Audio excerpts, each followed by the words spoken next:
And welcome back to another episode of Philadelphia Eagles Talk with Geoff and Matt. And it's been a while, maybe, I don't know, since what, the Denver game? Was it the Denver game, their last loss? I think about top of my head. Yeah. Since we've had a discuss an Eagles loss, well, nothing hurts more than losing to the Cowboys, especially after you have a 21-0 lead. So before we get started, before you turn the things over to Matt here, because unfortunately, yours truly was not able to watch the entire game. I had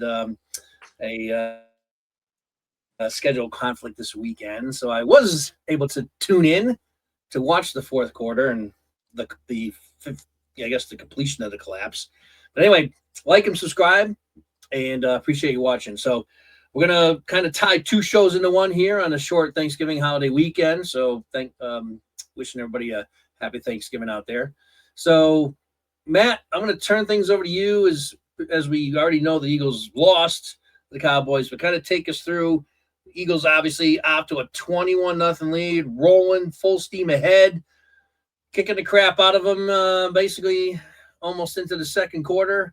And then that late touchdown, I remember when you texted me before I turn it over to you, Matt, when you told me that they scored right before the half, I'm like, I hate those type of scores. Because I don't know, just I kind of had a bad feeling once I saw that text that that Cowboys scored just before halftime, and I don't know, call it intuition, call it just having a bad mojo feeling about that. It's just, to me, that was just a bad sign, not watching the game and seeing how the Eagles even got the 21-0 lead, other than reading Matt's text to me, kind of keep me in the loop. So anyway, Matt, turn it over to you. Take us through the Cowboys game, and once you get to the fourth quarter, I'll be able to kind of chime back in. I wasn't able to watch the game yet, so Yeah. All yours. Hello, everybody. Thanks for tuning in, especially after a hard Dallas loss. So the couple things that stand out off the top of my head. Number one, Dak Prescott continues to have just an amazing record against the Eagles. I cannot wait until Dak is no longer a Cowboy. He always plays well. Always. I think he's 9-2 lifetime against the Eagles, which is a crazy good record because he hasn't had really all the best teams in Dallas either, but he just kills the Eagles. He's never out of the Eagles game. They could be down by 40 points and he'd be like, you know what, we got him. I got him. So that's one thing. He comes back and, but at the same time, it wasn't spectacular fashion. They scored a field goal more than we did. 24-21 is the final score. And, the first half we were steamrolling, like you said, and there was just a few things that stood out. On offense, first half, everything was great, although we still couldn't run the ball, but they couldn't stop our passing game. Like Hurts was on, and then tale of two halves, which we've said many times this season, all of a sudden we can't do anything in the second half. So it's not even worth talking about. 2 Jalen Hurts touchdowns in the first half. The first one was to A.J. Brown with a pass and a nice throw. And it looked like we were back and going to be clicking on all cylinders until we weren't. And then the two other things that stood out about it was the different matchups that the Eagles played in their defensive secondary against this Cowboys offense. They had Mitchell moving across the field with Pickens at the beginning, but then they changed that up. And, at different times, Cooper DeJean was on the outside. They had both Ringo and Adoree Jackson in the game. Jackson did leave the game. We weren't sure when we were watching the game why Keely Ringo was in late, but Jackson had a concussion. So that's how that one ended up. And then the other thing was there was one name I didn't hear all night long, and that was Jalen Phillips. So I was like, where, and he wasn't on the injury list. So I'm like, he just was silent. Like they had an answer for him. Carter had a couple plays in there. They did get some pressure with Alex Hunt. They did sack Dak a couple times, but it was like not consistent. And then once Dallas found their mojo on offense, imagine if CeeDee Lamb caught every pass that was thrown to him. He dropped 3. And if he caught those 3 passes, this game's probably 40-something to 21 Cowboys. Because they couldn't cover CeeDee Lamb, and CeeDee Lamb just can't catch footballs against the Eagles this year. Those are the 3 things that stood out. So one of them is an old story that the Eagles can't play 4 quarters. And then the other 2 were, well, it was interesting to watch the defensive secondary. Yeah. And then just the D-line had some pressure early. And then when they needed to, they just didn't seem to be able to muster up anything, except for Nakobe Dean, by the way. That was the 3rd game in a row where Nakobe Dean has been used as a blitzer. And boy, is he good at blitzing. And nobody would have thought that, 3 years ago when he was drafted. He's a small guy. I'm not sure he's going to pan out because he's tiny, but he comes on the blitz like a rolling ball, like full of butcher knives. Very physical. He is the most exciting thing to watch, I think, about this Eagles defense this year. So that's my take on the Cowboys game. We get into the fourth quarter and we can articulate how the plays go, because essentially it's a 0-0 ball game by the time the fourth quarter starts. But you just felt like, man, here we go again. There was one point where the Eagles had 5 consecutive drives that were all stopped, right? So 5 stops. They weren't 3 and outs, but they were all stopped before they could get into even field goal range. Jake misses a field goal, but Brandon Aubrey misses a field goal. So those 2 cancel out. You knew Aubrey wasn't going to miss the second one. And just, it's like, where's the fire on offense? Like when in the beginning of the season and the defense was struggling, we were like, it's going to be so important to get Nakobe Dean back because there needs to be some fire out on that field. And somebody needs to get in somebody's face on this offense and say, get the fuck going. Move it. I can imagine, like, Troy Aikman, Dallas Cowboy buddy. He's one of my favorite players to watch, and he's one of my favorite commentators. But there's lots of tape on Aikman on the sidelines when things aren't going the Cowboys' way. And he's on the sidelines saying, get your heads out of your asses. Let's go. Let's do this. And I think that's what's missing right now in the Eagles offense is everyone's just in this, nobody wants to take any fire for just being a little bit more assertive than others. And I'm like, maybe they should. Well, the only one that's been taking fire has been A.J. Brown. He's the one that's been out there saying, got to get this offense going. And, we're all sitting there pointing like, A.J., you need to pipe down. There's better ways to kind of get your message across. But now, there's also another side of this, and that's what we're seeing on the field. And you can see why somebody like A.J. is kind of getting sick and tired of this offense stalling and going nowhere, and especially when he's not getting the ball. Now, he was getting the ball in this game, and ironically, they lost. And I think, Matt, you might have alluded to this one of your texts that the last time the Eagles got the ball to AJ a bunch of times, or one of his better games this year, they also lost. So it's just like the Eagles can't even, if they even try to get to AJ, they somehow still can't, do enough to necessarily win the game. But I don't know. He has been the one vocal guy in offense that's been saying, what the hell, guys? Yep. And look, I totally criticized AJ for just speaking up. And the problem with AJ was he wasn't saying that. He was just leaving these cryptic texts out there. So I'm like, what are you saying? Like, if you come out with some fire and suddenly the offense is just not clicking, like we this is not going to win games late in the season. If he stuck with that from the beginning instead of being all mysterious and cryptic, I wouldn't have had a problem with it. But I posted on Facebook that I was like, the weirdest stat this season has got to be the fact that in AJ Brown's 2 best games, they're both losses. Like, it's just nuts. So, they can't run the ball. So, I say that. I want to spend some time talking about that because we've been, at least I know I have, and you probably, I think, has kind of said the same thing, but now I'm not so sure. Week 7, week 6 even, or week 6 or 7, kind of around that period of the season when Barkley was still not kind of, still struggling to run the ball. I was like defending Barkley, saying, I don't think it's Barkley. He still looks fresh. He still looks like, this, that, and the other. But then you see Tank Bigsby come in spotty carries and taking the ball 7-8 yards every single time. Every time. So 8 yards. Something's starting to make me think that, yes, I definitely think the offensive line and the injuries is probably the biggest part of it. But I also think now that we're in week 12 or 13 now, wherever we are, this late in the season, and Barkley hit, last game 10 for 22 against the Dallas defense is one of the worst in the league. It's like 10 rushes for 22 yards. And I think you have to start looking at Barkley thinking this is not the same guy as last year. No. And Tank Bigsby is proof is in the pudding.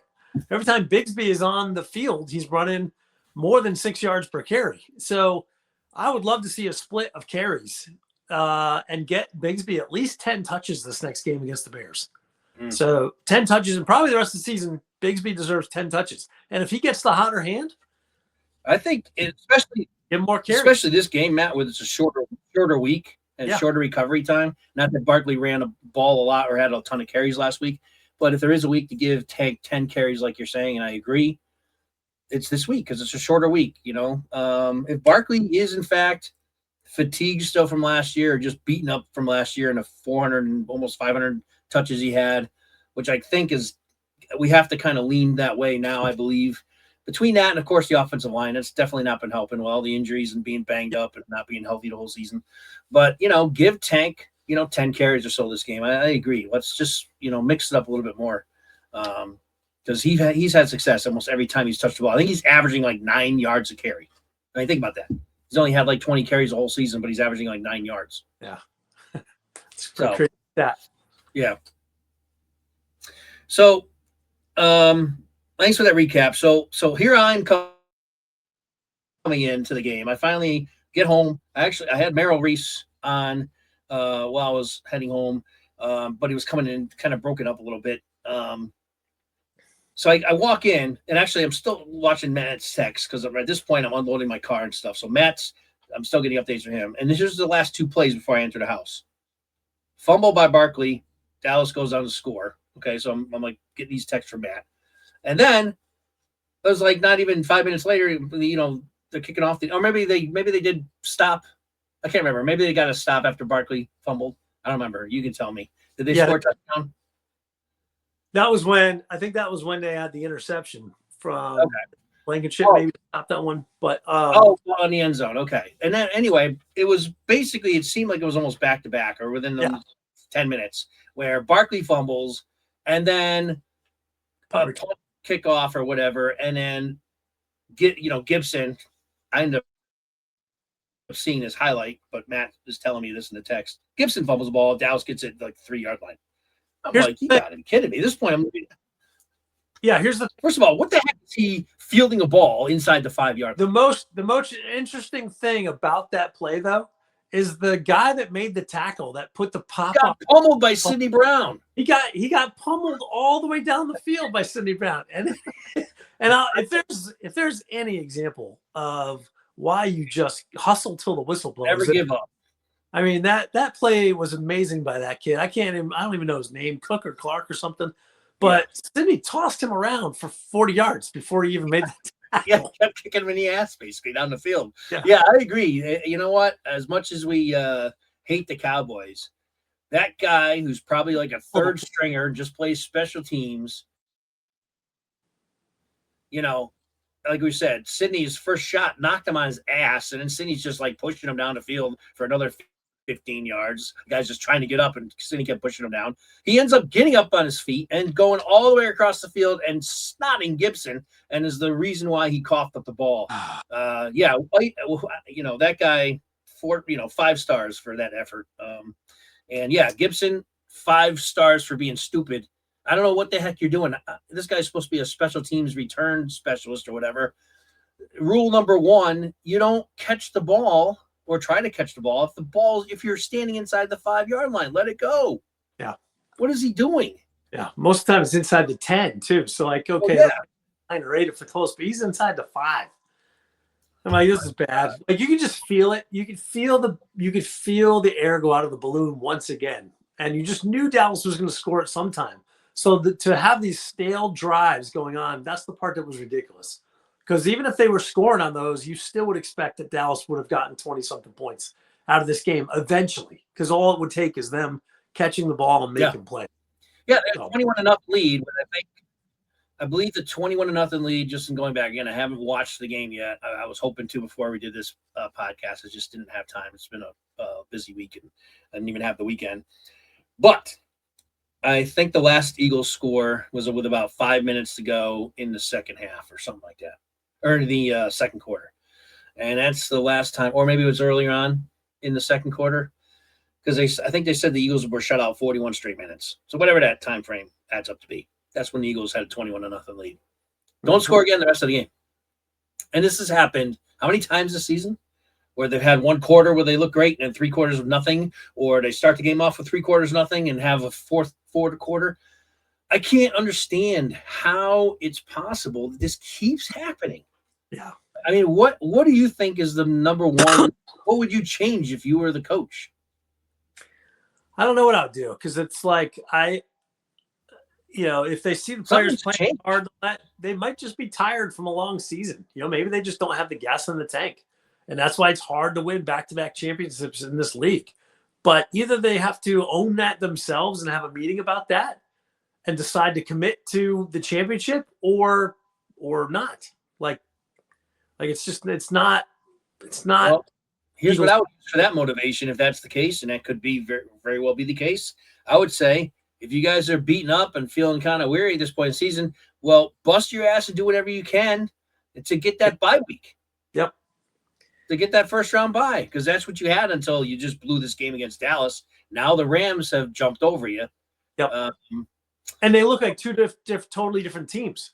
The Rams look like, holy shit, all pistons are firing. And the Eagles look like, okay, lack of fire on piston 1, 2 is okay, piston 3 down, piston 4 down, 5 and 6 are okay. Like if you're looking at the engine, you're just like, no, the Eagles are not firing all cylinders.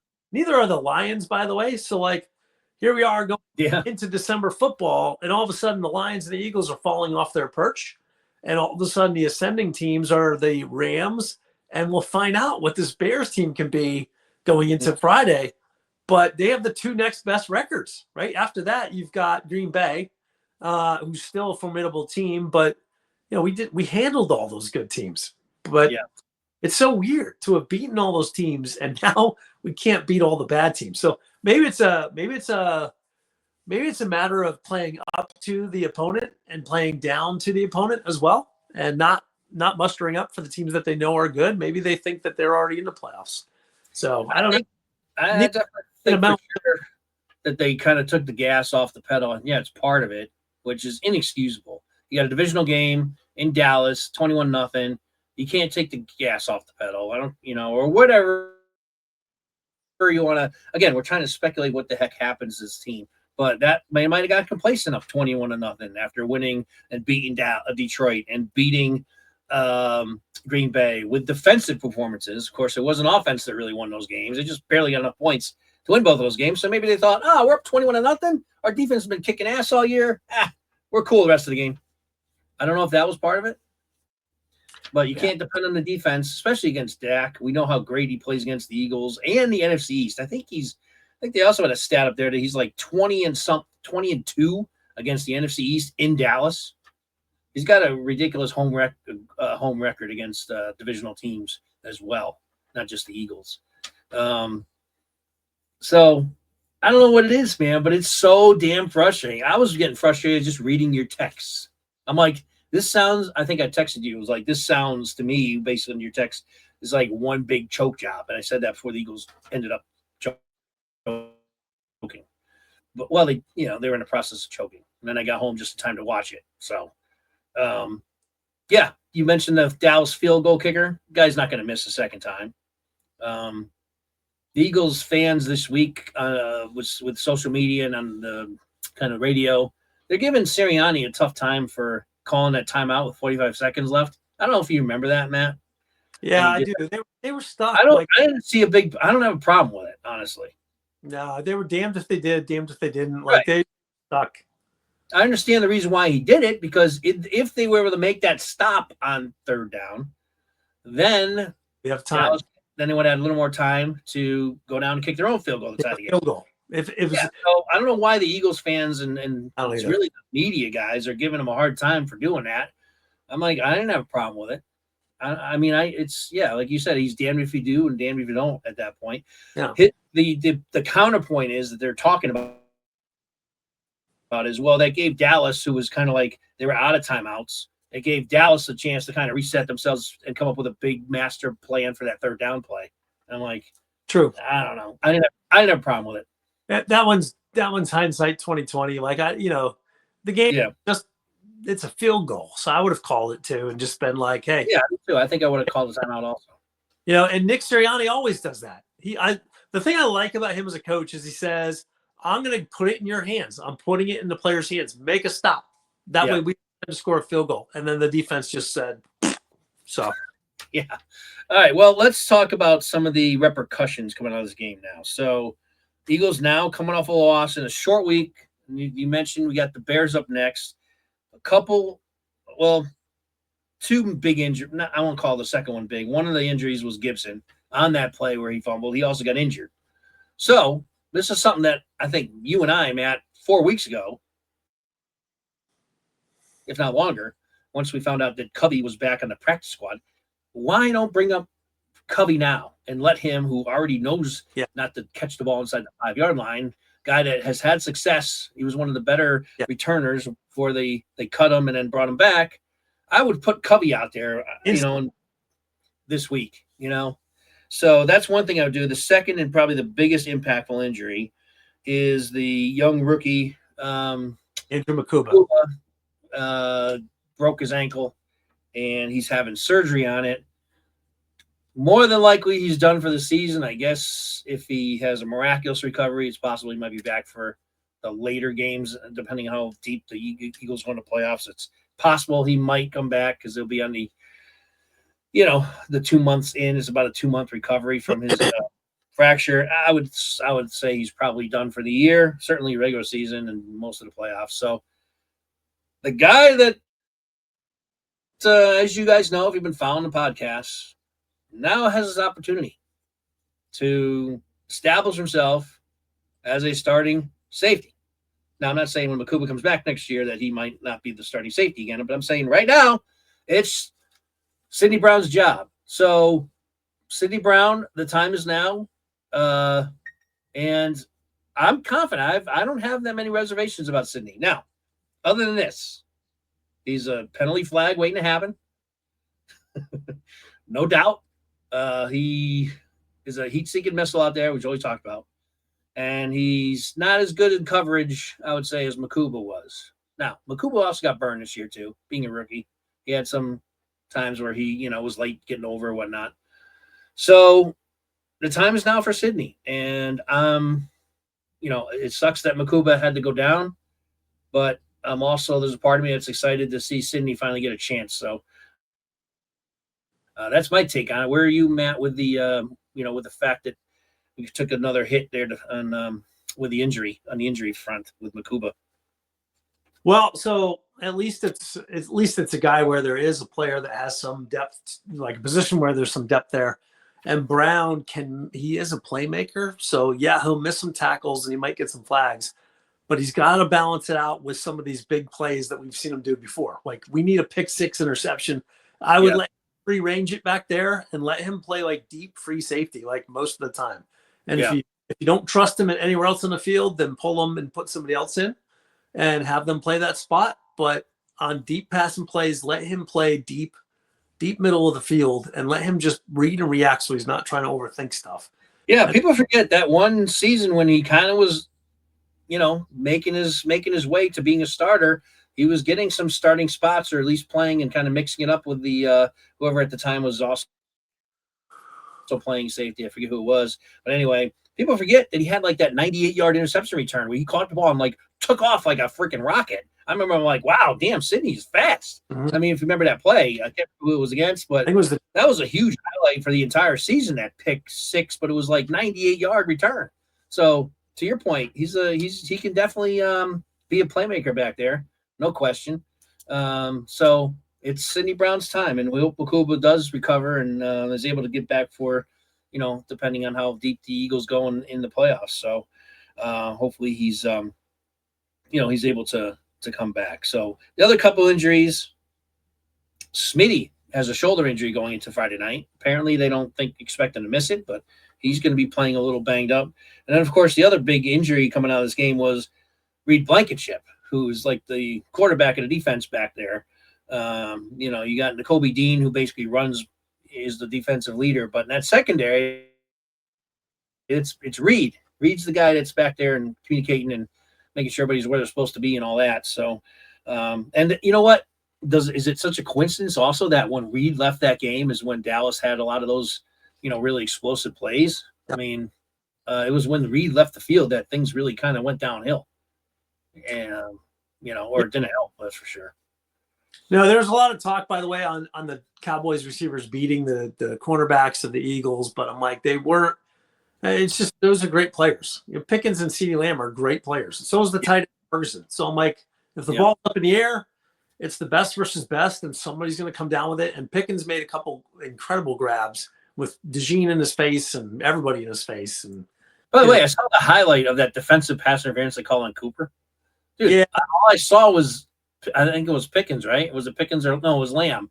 I saw Lamb pushing his face mask back.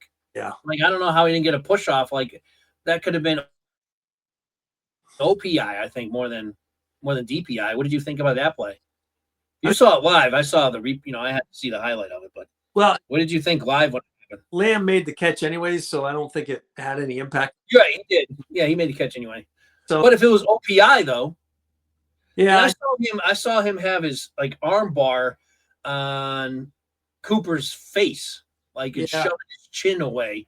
I think depending on which angle the refs have, though, that you see one arm versus the other arm extended, and the one that they saw was Cooper DeJean. So I don't, I called it on DeJean though. I wish, I know, but I wish that instead of the refs calling because they see an arm out or like a shirt even in a grasped hand, I'm like, I wish they would just throw the flag when they're supposed to, which is, did it impede the runner's progress or did it impede his ability to make a catch? And if it didn't, then you don't throw the flag. It's just hand fighting. So they throw the flags too much on that. That's just my only opinion there. Otherwise, I don't have a big opinion on it because they go both ways. And it just depends on what the ref saw when they threw it. I just wish they would throw it less because most of the time it's just hand fighting. And it doesn't impact the way that the receiver is going to catch the ball or run the route. All right. So I'm going to have you give any player grades that you want to in that Cowboys game. Anyone you want to mention that we either haven't mentioned, kind of under the radar or anything, just run through your player grades. I wasn't able to watch the game to give out grades. So I'll let you, let you give out any grades you want to. I have one grade. And it's for the coaching staff. The whole coaching staff gets an F. You all get an F. The offense can't keep the points going. And Vic, you couldn't make a stop when it was important to against this Cowboys offense when they just stormed right back in the second half. So the whole coaching staff, including Jeff Stoutland, F. You failed. You completely failed that week. And I hope you get some stuff together for the Bears because this team should not be underestimated by any means. And if they do, I mean, they're literally the Rocky story this year. So get your shit together, please, for the love of God. Yeah. All right, let's move on to the Bears then. 8-3 versus 8-3. Yes, the Chicago Bears, folks, are 8-3 in a tough division. Let's not forget, this is not a team that's got an easy schedule. They have an easier schedule than the Eagles, but that's because the Eagles have one of the toughest in the entire league. But they're playing a very tough NFC North, as we know. All those teams in that division are really good. And the Bears currently lead it and have one of the best records in the NFC with the Eagles tied at 8-3. So huge game. Suddenly, when you first looked at this on the schedule, we're like, the Bears, that'll be an easy win. Who thought the Bears would be 8-3? I don't think anybody was calling that this year. Now, I've always been I can't say always, but, well, yeah, I can. I'm a fan of Caleb Williams because I'm a USC guy. So I've followed him since his college career, and he's had some spotty, challenges as being a young quarterback in this league, but he seems to be getting better and better and having the growth that you kind of expect out of talented quarterbacks. And he's definitely got this team at 8-3 right now. So is he having this amazing season as a quarterback? No, but he's shown the ability to come back in games, hang in there, when he's not playing well and suddenly, still kind of persevere and make a big play when he has to. He's also had some big games where he's thrown 4 touchdowns and ran for, he's a very, talented quarterback with a great arm. He's got the mobility that you like in quarterbacks as well, where he can escape pressure and all that. And he's definitely got a lot of weapons. So you got you get DeAndre Swift as a running back, who we know very well how good he is. Moore is a wide receiver. Who's the other guy? Azume, right? Well, Moore's only been back for 2 weeks, so this will be his third full week back in an offense, and I think he's caught a touchdown and been back. So Rome Odunze is the other Duze. And then don't forget the tight ends. Both of their tight ends are awesome. That rookie tight end is the one that won that late game a few weeks back where he took like a quick little slant pass over the middle and freaking broke a couple tackles and took it like 70 yards. Yep. So not a good week to have Makuba out on defense, where communication will be a big deal to cover all those guys. So yeah. Plus, the best thing about the Bears, and the reason why they're 8-3, is they play 60 minutes of football every week. Every week they're in every game, and they have a chance to win it at the end. No matter how sloppy or ugly it looked, or how inconsistent they were, they just have a different look than this Eagles team does when they take the field, and they have hope in their eyes. Whereas the Eagles are like, I don't know, they're kind of feeling like they deserve it. Like, I don't see the fire lit under the Eagles' butts. Yeah. They look like they got C.J. Gardner-Johnson. Yeah.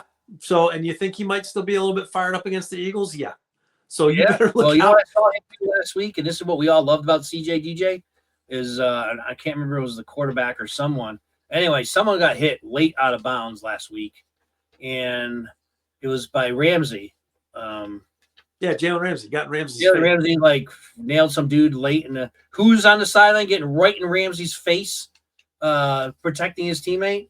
CJ. That's what you love about that guy, and he's only been with that team for like 2 weeks or 3 weeks or whatever, and he's already he's up there standing up for his teammates. Yeah, and I think he also has like 2 or 3 sacks already this year, and he's with the team. He's only been there less than a month, so he's already made a huge impact with that defense. So he's going to make his return to Philadelphia, which is, like you said, Matt, he'll be fired up. He looks for things like that, the fire thing. He's just that type of player. So he'll be motivated. I'm sure they'll send him on some blitz packages. That's how they appear to be using him. Physical player, as well. And they have a good coach. They got that defensive Lions coach, offensive coordinator from last year, Johnson. Is that his name, Johnson? Ben Johnson. Yeah, so they're well coached, and he's in 1 year he's turned this Bears team around. So, yeah, I think if Matt and I haven't emphasized enough that this is not going to be a easy game for the Eagles. I mean, how can you say any game's going to be easy for the Eagles the way they play this year? You don't know which team's going to show up.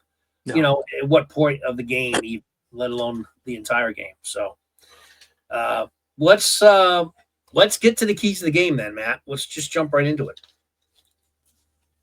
Well, I still think that on defense, the biggest key to the game is not letting Caleb Williams make these game-breaking type plays. I would still do my best to contain him in the pocket and make him throw to beat you.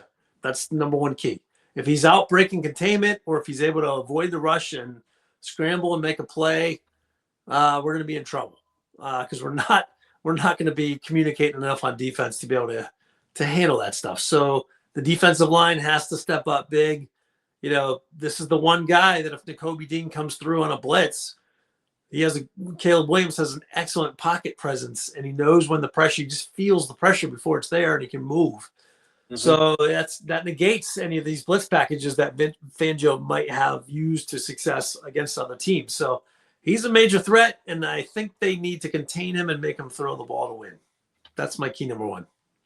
Yeah, I'm going to just piggyback off of that because I think the key is not only getting the pressure on him, but maybe not with the blitz, like you said, because if you blitz him and miss, it could be a big play.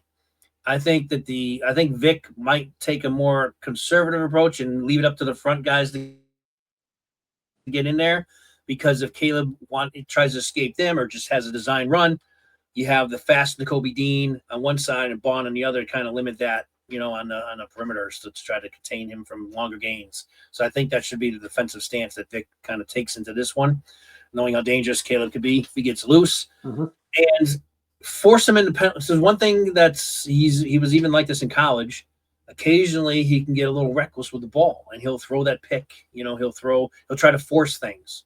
He still does that every once in a while. So I would, try to get up early on him, build a lead.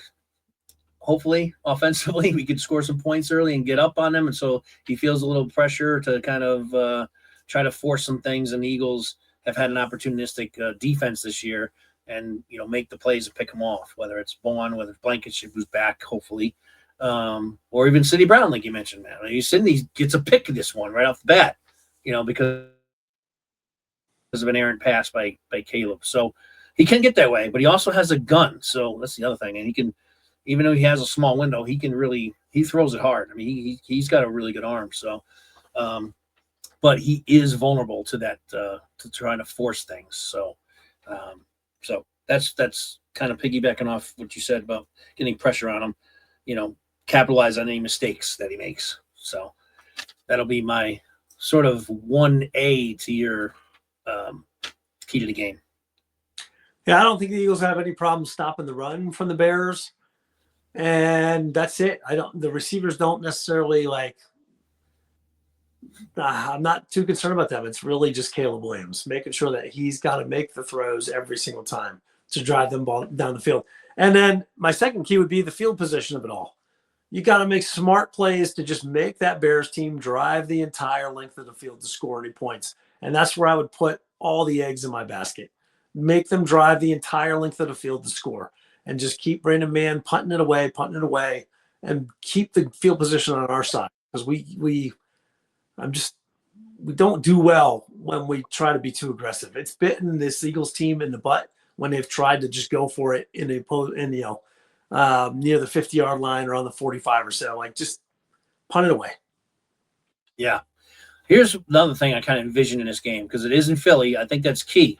If this game was in Chicago, man, I think I'd be a little more apprehensive about this game. But I think the Eagles are tough to beat at home. But that being said, the Eagle fan base is quite pissed off right now from blowing that lead against Dallas. First of all, it's against Dallas. We hate to lose against Dallas regardless of how the game ends up. But blowing the lead the way they did, and the fact that their offense didn't do anything for essentially 3 quarters after they had a 21-0 lead. If the Eagles get off to a slow start in this game, like 3 and out, the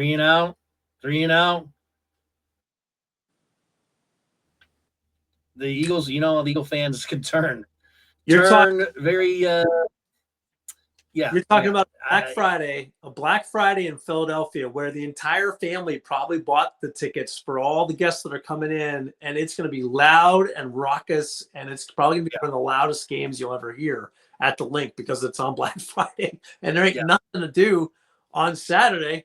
So it's right in between Turkey Day and a weekend of not having to care about football because your game's on Friday. This game is going to be loud. What time's the game time, by the way? Do you know? I think it's 3 o'clock. Somewhere around 3 o'clock game time. So it is going to be. That's what I'm saying. It's like if they get off to a slow start, they're going to hear it, man. And then that's not going to be a good sign, because that's going to be music to the Bears, ears. If that happens, because then they already got the Eagles where they want them. They got the fans booing them on top of maybe the Bears jump off to an early lead. So that's the potential I could see this game going. That's why I think it's really critical for the Eagles to get off to a fast start, but sustain it throughout the damn game.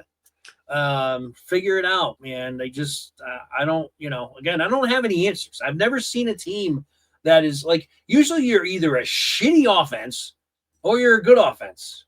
And sometimes, you're mixed in the middle where, a team's got an okay offense. But very rarely is it like this where, how many games this year? It's got to be at least 7 games where the Eagles have had 1 quarter of good football and then couldn't even move the ball the rest of the game.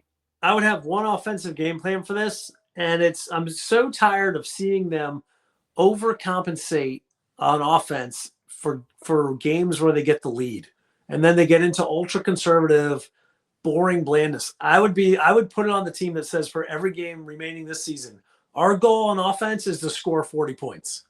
We want 40 points on offense, not from defensive help or anything else. We need to score 40 points, and that should be the game plan, so that the foot never comes off the gas pedal, and it's just all out offensive aerial assault. And that run game ain't working, so keep it on the pass game. But put Tank Bigsby in there if you want to see if the running game can get a jump start. But if not, just throw and keep throwing, and use Jalen Hurts as your running back. Use him as your running back. Put Will Shipley out there and Barkley as the pass catchers, but just run. Just got to somehow get the run game going. And if it means more Tank Bigsby, then do it.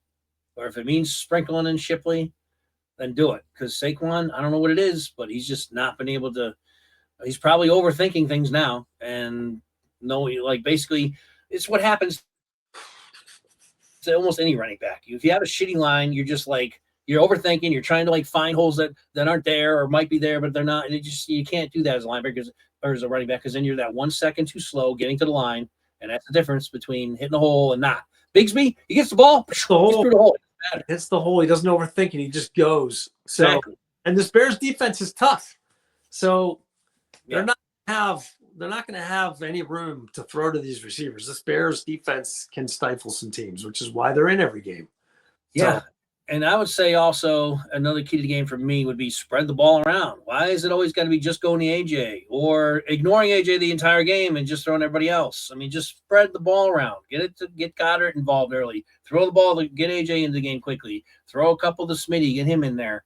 They got 3 great weapons, and it always seems like the Eagles like just throw at one of them. Just shoot one guy for the whole game and forget everything else. I don't understand how that happens. But totally agree. That's what I would do, especially against a team like the Bears have a good secondary, All right. Well, you got any other keys of the game you want to mention? Or we'll just get the predictions. No, that's pretty much it. Turnovers will kill you in this one, just like they always do. You can't turn the ball over. That's true. Yep. Turnover is always key, and it's going to be always key in games like this where you got 2 really good teams, going at it. So, let's take a step back because I forgot to mention that our prediction last week, we didn't have a pregame show. I forgot to, again, it was just a super busy week. And Matt and I couldn't get our schedules together to do a pregame for Dallas, which is amazing. We couldn't do a pregame for Dallas. Maybe you could blame us for the Eagles blowing the game. I mean, it's amazing we did not do a pregame for Dallas, but it was just a tough week. I was away for the weekend, so. But I asked Matt for his prediction. Matt guessed that the Eagles would win 21-17. I didn't share with you my prediction, Matt. I forgot to do that, but mine was 28-20 Eagles. So both of us were kind of right around the ballpark as far as the score, but obviously got the wrong team. So, well, Matt, you predicted exactly how many points the Eagles would score. Yeah. Good job there. So, without any further ado, Eagles-Bears Friday night. By the way, they are wearing their black jerseys and their black helmets. So the Eagles are going black for Black Friday. I don't know if you knew that, Matt, but I figured I'd point it out. So, Matt, will lead us off with your prediction. How do you see this one playing out?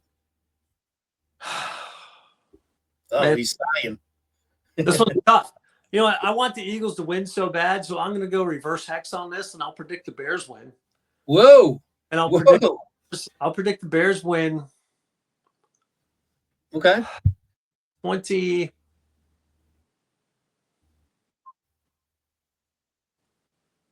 Let's go 23. Okay. To 20. 23-20 with the Bears coming out of the link with a win. Not a bad score. I could definitely see it happen. It would not surprise me, especially with the way the Eagles are playing lately. I'm going to just say that I don't see the Eagles losing at home, and I think Caleb will throw that one critical pick or turnover in the game that will be costly, and the Eagles will squeak out a win. So that's what I'm going to predict. So I'll say that the Eagles will come out of this one with let's say, again, I think their offense might sputter again just because they just they can't run the ball this year, which is surprising. That's probably the biggest shocker of the season, is that the Eagles just can't run the ball. Yeah. Yep. It is. It's just amazing. They just can't run. It's like European vacation. I can't get left. I can't run the ball. I mean, Barkley's averaging like 2.6 yards a carry for the season. That's just horrible. Who would ever have thought that? I'll go 2017 Eagles. Very interesting. So we basically have the same range for scores. Yeah. And we both have the Eagles scoring 20. We do. We do. Interesting. Like I could see the Eagles being down 17-14. Now, 6 or 7 minutes left in the game, and Caleb throws a pick, a critical pick. Eagles capitalize. Whether it's so do you, I don't know if it'd be a pick six, but I think the Eagles will just capitalize on it, go down, get the win. we should be doing this. We should also add the caveat of: do you think you're going to score those points in the first half or the second half? I know, right? Well, in my case, it'll be the second half. Yeah, They said they were going to come back and win. Yeah, first half. I mean, God, is it too much to ask to just have a consistent offense throughout the game? It's not a team that doesn't have any weapons. I mean, McNabb must look at this team like, come on, man. I know. McNabb watching these games? Donovan must be like, what are you guys doing? How do you guys go 40 minutes without scoring? Yeah. Donovan's like, I had Todd Pinkston, James Thrash.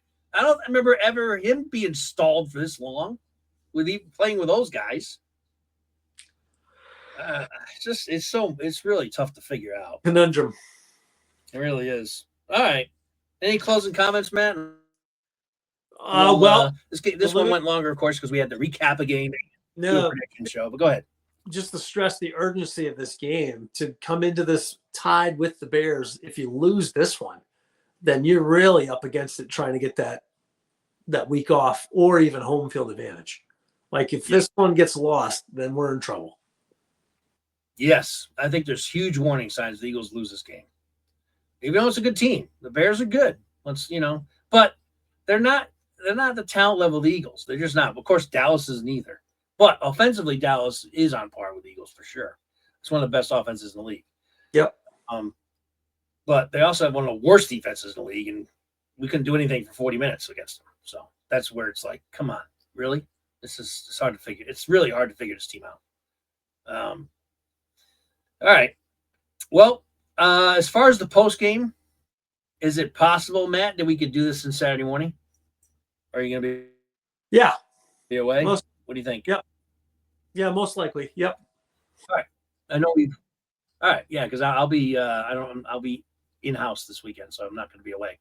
All right. So we will be back for the post game then on Saturday morning. We'll do a recap of hopefully an Eagles victory. And I'm not sure who the Rams are playing this week. Who the Rams got? Because now we're chasing the Rams, so we got to pay close attention to their schedule because we need the Rams to have a hiccup here at some point in order to get home field advantage back. They've tough teams ahead of them with Seattle. They play Seattle again, right? Yeah, I think so. But the Rams defense is playing complementary to their offense too. Like that team is really solid. I want to say they're playing Carolina this week. Does that make sense? They are playing Carolina this week. Okay, I thought that's what I was thinking. So, yeah, and Carolina's been a game. They're not a rollover team this year. Hit or miss. Yeah. Yeah, they are hit or miss. I mean, it was only a couple weeks ago that Young threw for like 450 yards. Yeah. Against a pretty decent team, if I remember. That wasn't a bad team he threw against. Yeah. Maybe it's a game that Dowdle gets. He's had some big games this year. Carolina's defense is playing pretty well. I mean, their offense is kind of hit or miss, but defensively they're usually hanging in there. Yep. Now, do I see them beating the Rams? No, but it's not a pushover game. It's not going to be an easy game for the Rams. They're going to have to show up to win. But Rams are firing. Like you said, they are a team that they can beat you. They have great wide receivers, really good running back. They have Stafford right now is probably the league MVP. I don't think anybody's played better than him this year. So anyway, can't worry about the Rams right now. I just wanted to I was curious who they're playing. Eagles got to take care of their own business. So with that said, fly, Eagles, fly. Let's get some offense going. Let's get the running game going. Yeah. Don't fly and let's get a win. Let's get a win. Go to 9-3. What's that? Yeah, don't fly like a turkey. Happy Thanksgiving, but don't fly like a turkey. I don't want to see turkey flying on Friday. Let's fly like eagle. Remember that is a very appropriate closing to the podcast, Matt, by using a turkey analogy. The Eagles got to fly like eagles, not turkeys this weekend. But speaking of turkey, everyone, again, have a nice Thanksgiving. Matt and I will be back on Saturday morning to talk about the postgame. Until then, Thanks for watching as always, and fly Eagles. Go Birds. Go Birds.